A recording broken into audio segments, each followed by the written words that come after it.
Hello दोस्तों, स्वागत है आप सबका एक बार फिर हमारे यूट्यूब चैनल में। बात करेंगे इस वीडियो में कार्मिक विभाग राजस्थान सरकार का महत्वपूर्ण ऑर्डर 9 सितंबर 2022 का, जिसमें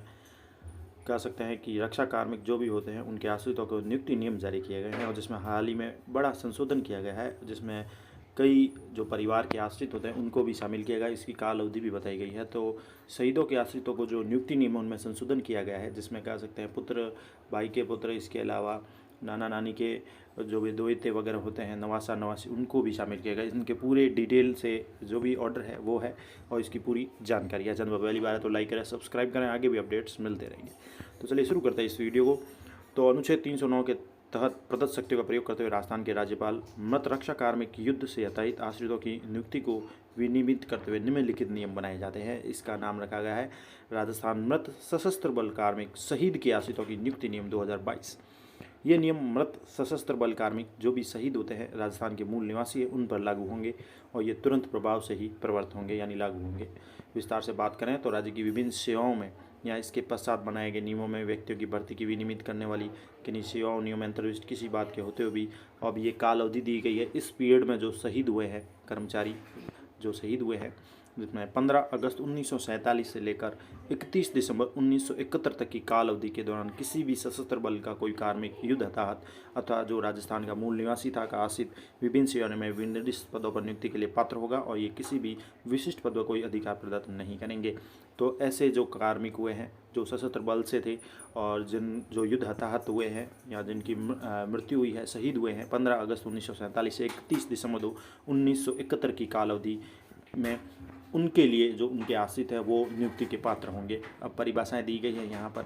नियुक्ति प्राधिकारी कौन होगा इनका, तो राजस्थान सरकार अभिप्रेरित है। इसमें ऐसा कोई भी अन्य अधिकारी सम्मिलित है जिसे सरकार द्वारा विशेष व साधारण आदेश के द्वारा सेवा नियमों में जो सुसंगत है, यदि कोई हो कि अधिन नियुक्ति प्राधिकारी की शक्तियाँ और कृत्यों के प्रयोग के लिए शक्तियाँ प्रत्यायोजित की गई है। इसके साथ ही सशस्त्र बल कार्मिक में ऐसे बल शामिल है जिसमें देखो देश की संघ की सेना है, नौसेना है, वायुसेना का कार्मिक भी अभिप्रेरित है। इसके साथ ही बोर्ड से जो संबंध होगा वो है राजस्थानी कर्मचारी चयन बोर्ड से अभिप्रेरित है। अब आश्रित से अभिप्राय यहाँ पर यह है जो आश्रित शहीद के रूप में माने जाएंगे उनमें उसकी पति है, पत्नी है या उसका पुत्र है, दत्तक पुत्र भी है, पुत्री है तो दत्तक पुत्री भी है,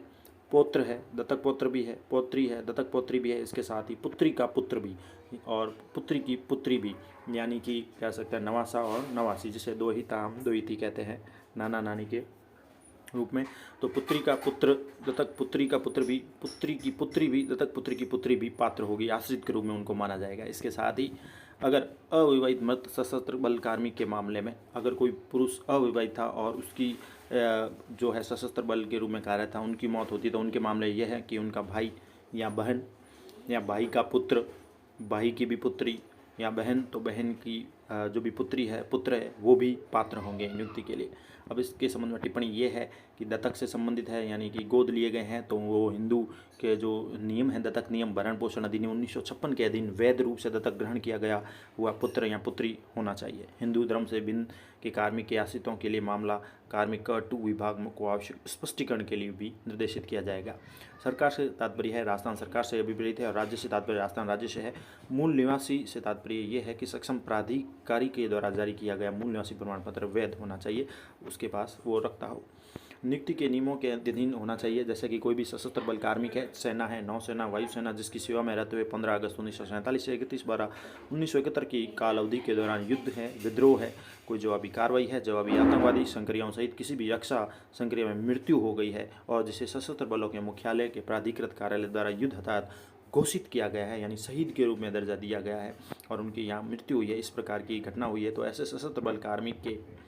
आश्रितों में से किसी भी एक की सरकारी सेवा में नियुक्ति के लिए विचार किया जा सकेगा। साथ ही पदों के चयन के बारे में बात करें तो मृतक की रैंक और स्थिति का विचार किए बिना वेतन मैट्रिक्स में लेवल 10 तक के अधीनस्थ सेवाओं, लिपिकीय वर्गीय सेवाओं या यथास्थिति चतुर्श्रेणी सेवाओं में सीधी भर्ती द्वारा भरे जाने वाले आश्रित किसी पद पर आश्रित की नियुक्ति के लिए उसकी शैक्षिक योग्यता, सेवा के अन्य शर्तों को पूर्ण किए जाने के अनुसार विचार किया जाएगा। यानी अधिकतम उसकी जो भी मृतक है उसकी रैंक और स्थिति को देखते हुए लेवल 10 तक के पद की जो है नियुक्ति मिल सकती है। इसके साथ ही नियमों के अधीन यदि किसी एक बार भी किसी पद पर कोई नियुक्ति हो जाती है तो इन नियमों के अधीन आश्रित का फायदा उपयोग किया हुआ समझा जाएगा और मामला किन्हीं भी परिस्थितियों में किसी अन्य पद पर नियुक्ति के लिए पुनः खोला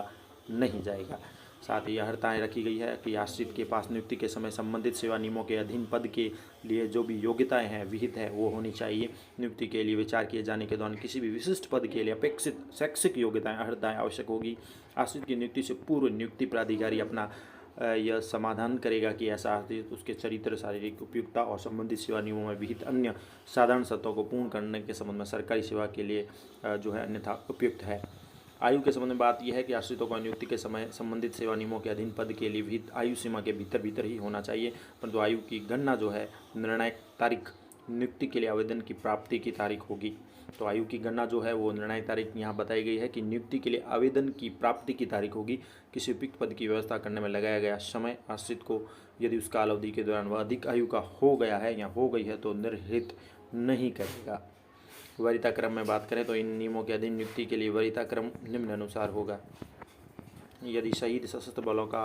जो भी शहीद है उसकी विधवा जीवित है तो विधवा द्वारा नाम निर्दिष्ट नियम 3 खंड के में यथा परिभाषित आश्रितों में से कोई भी एक होगा। यदि शहीद सशस्त्र बल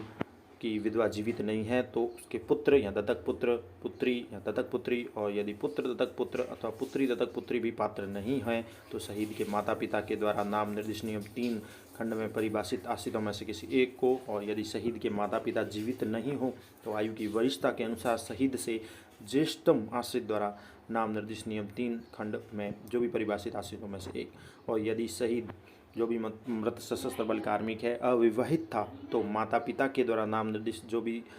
यथाविष्ट कोई होगा आश्रित उसको लगाया जाएगा, जिसमें यदि माता पिता जीवित नहीं हो तो आयु की वरिष्ठता के अनुसार शहीद का जो ज्येष्ठतम भाई है बहन है, और यदि भाई या बहन भी पात्र नहीं हो तो आयु की वरिष्ठता के अनुसार भाई का पुत्र है, भाई की पुत्री है या बहन का पुत्र है, बहन की पुत्री पात्र होंगी। इसके साथ ही प्रक्रिया अपेक्षा यदि वो यह रहेगी कि चयन के लिए अपेक्षा जैसे प्रशिक्षण, विभागीय परीक्षा, कंप्यूटर टंकन जैसे प्रारंभिक नियुक्ति के समय जोड़ नहीं दिया जाएगा, और स्थायीकरण के लिए नियुक्ति की तारीख से 2 वर्ष की काल अवधि के भीतर आश्रितों से ऐसा प्रशिक्षण, विभागीय परीक्षा, कंप्यूटर टंकन उत्तीर्ण करना अपेक्षित होगा, जिसमें असफल रहने पर उनकी नियुक्ति समाप्त किए जाने के भी दायी होगी। कोई भी वार्षिक वेतन वर्दी अनुग्रह नहीं होगी जब तक कि वह ऐसी योग्यता प्राप्त नहीं कर लेती। ऐसी अर्हताएँ अर्जित कर लेने पर नियुक्ति की तारीख से काल्पनिक रूप में वार्षिक वर्दियाँ जो भी ग्रेड अनुज्ञा होगी, किंतु बकाया जो भी संदर्भ है वेतन नहीं किया जाएगा। टिप्पणी, इस नियम के प्रयोजन के लिए सक्षम प्राधिकारी द्वारा इस संबंध में जारी अधिसूचना परिपत्र के अधीन सशक्त समिति द्वारा ऐसा परीक्षण संचालित किया जाएगा। इसके साथ ही प्रक्रिया इस प्रकार रहेगी इसकी कि मृत सशस्त्र बल कार्मिक के आश्रितों में से किसी एक के द्वारा उपयुक्त नियम 8 में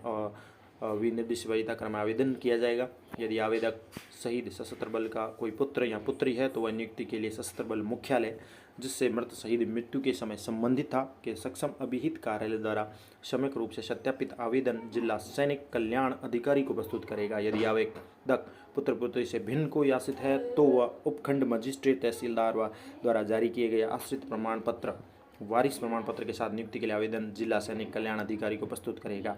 आवेदन में निम्नलिखित सूचनाएं भी होनी चाहिए, जैसे कि मृत या युद्ध हताहत सशस्त्र बल कार्मिक का नाम, पदनाम, उसकी यूनिट जिसमें वह मृत्यु से पूर्व सेवारत था या थी, जो भी है, सशस्त्र बलों से संबंधित सक्षम कार्यालय द्वारा जारी किया गया उसके युद्ध हताहत का प्रमाण पत्र। ऐसे आश्रित का आवेदन आवेदक के द्वारा धारित योग्यताओं के अनुसार उपयुक्त नियुक्ति के लिए संबंधित जिला कलेक्टर को प्रेषित किया जाएगा। संबंधित जिले में रिक्ति के उपलब्ध न होने की दशा में आवेदन संभागीय आयुक्त को भेजा जाएगा, जो उसकी अधिकारिता के अधीन किसी भी जिले में नियुक्ति की व्यवस्था करेगा। यदि संभागीय आयुक्त की अधिकारिता के अधीन कोई रिक्त पद उपलब्ध न हो तो नियुक्ति प्रदान करने के लिए आवेदन संभागीय आयुक्त द्वारा कार्मिक विभाग को जो भी है निर्दिष्ट किया जाएगा। यदि आवेदक की अर्हता के अनुसार उपयुक्त पद की रिक्ति उपलब्ध न हो तो संबंधित विभाग प्राधिकारी मामले को आवश्यक कार्रवाई के लिए कार्मिक विभाग को अग्रेसित करेगा। अब निरसन और व्यावर्ती है, कुछ समस्याएं भी है अगर होती है तो। राजस्थान मृत रक्षा कार्मिकों के आश्रितों की नियुक्ति नियम 2018 और इन नियमों के अंतर्गत आने वाले मामलों से संबंधित नियमों के प्रारंभ होने से ठीक पूर्व प्रवर्त समस्त आदेश इसके द्वारा निरसित किए जाते हैं। इसके साथ ही परंतु इस प्रकार निरसित नियमों और आदेशों के अधीन की गई कोई भी कार्रवाई इन नियमों के बंधों के अधीन की गई समझी जाएगी। नोडल विभाग तो है इसका, वो ये रहेगा सैनिक कल्याण विभाग। राजस्थान सरकार के परामर्श से कार्मिक विभाग इन नियमों को प्रशासित करने के प्रयोजन के लिए नोडल विभाग के रूप में कार्य करेगा, और वह ऐसा कोई साधारण या विशेष आदेश जो वह इन नियमों के उचित क्रियान्वयन के लिए आवश्यक समासीन समझे कर सकेगा। शंकाओं को निराकरण के लिए यह है कि यदि इन नियमों के लागू होने और विस्तार से संबंधित कोई भी शंका उत्पन्न हो तो कार्मिक विभाग का 2 विभाग को निर्दिष्ट किया जाएगा, जिसका उस पर विनिश्चय अंतिम होगा। कठिनाइयों के निराकरण की शक्ति दी गई है कि इन नियमों के क्रियान्वयन में कोई कठिनाई उत्पन्न होती है तो राज्य सरकार आदेश के द्वारा ऐसे उपबंध बनाएगी और बना सकेगी जो ऐसी कठिनाई के निराकरण के लिए आवश्यक हो। तो ये महत्वपूर्ण जानकारी आप सभी के लिए। राज्यपाल के यह आदेश है और संयुक्त शासन सचिव का 9/9/2022 का ये ऑर्डर।